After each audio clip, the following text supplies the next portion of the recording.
Well, after that fiery debate, questions remain this morning about how the candidates handled key issues. Joining us this morning is Dr. Cayce Myers, a professor of public relations and director of graduate studies of Virginia Tech School of Communications. I got to start with this big, broad question. What was your overall impression after the debate or during the debate? Do you think one candidate came out on top?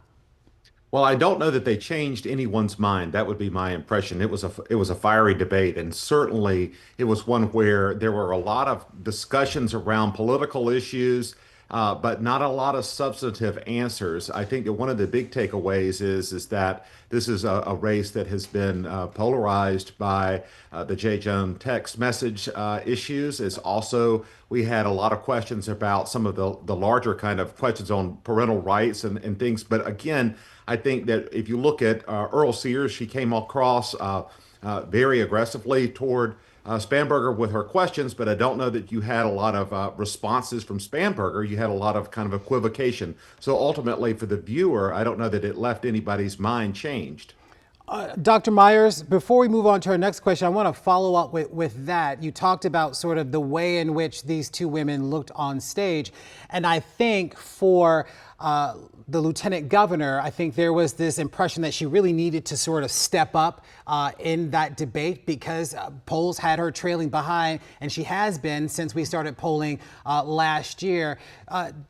At any point, do you think that she came across as sort of credible, trying to reach those voters that might be a bit undecided at this point in the election?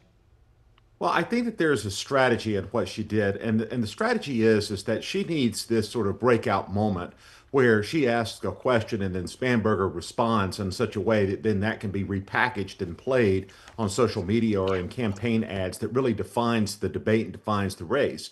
And so there's few voters, I think, that are going to watch this all the way from the beginning to the end. A lot of times what voters do is they're watching these debates in terms of clips and sound bites later on. And I think that was the purpose. I don't know that she got that. I think that had she allowed Spanberger to maybe talk a little bit more, she could have gotten that, because I don't know that Spanberger did a great job in answering all of the questions completely, particularly on these tough issues around Jones and around some of the parental rights issues.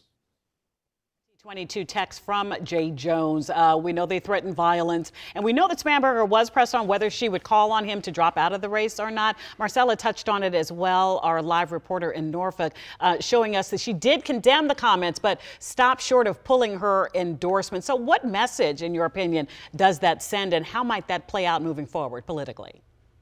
I think it's a very politically difficult situation for Spanberger, because if she were to call out Jones to drop out in the race, then that becomes sort of the narrative of the election. And if she calls out him to drop out and he doesn't drop out, then that creates a political dynamic that's going to be difficult to navigate as well. So I think that she tried to sort of equivocate on the answer, say, this is going to be up to voters, I'm not going to take a stand. Ultimately, this has emerged as a major issue in this election, and it remains to be seen just how detrimental it will be to other candidates on the ticket.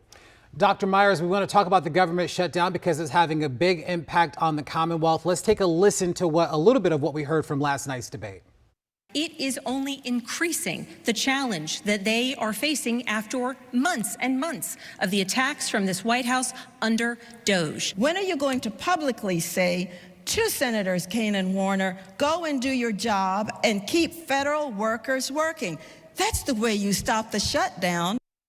The shutdowns, the reductions in force with the federal government having a substantial impact on the Commonwealth, ticking up unemployment, putting greater pressure on state resources.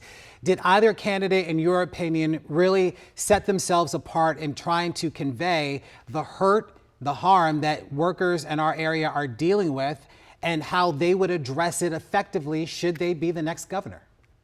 Well, I think that the shutdown issue is one that is obviously impacting the state in a way that it is severe for its citizens and voters. And obviously, it was going to be a topic addressed. But now this is an issue, I think, that Earl Sears has to deal with because of all of the Doge reductions in force and other issues at the beginning of the year. The shutdown just sort of amplifies that issue.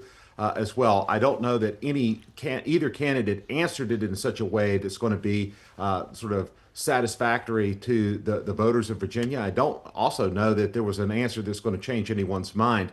The blame on the shutdown also seems to be kind of shifting in terms of, if you look at who is responsible this time around in terms of the polling. Again, I think there's a lot of criticism on both sides the political spectrum on that. So again, I don't know that that changes an outcome, but certainly that is a top of mind issue, and it will continue to be a top of mind issue as we continue if this shutdown continues. Dr. Cayce Myers from Virginia Tech, thank you for spending some time with us, putting this in perspective. We appreciate it. Thank you.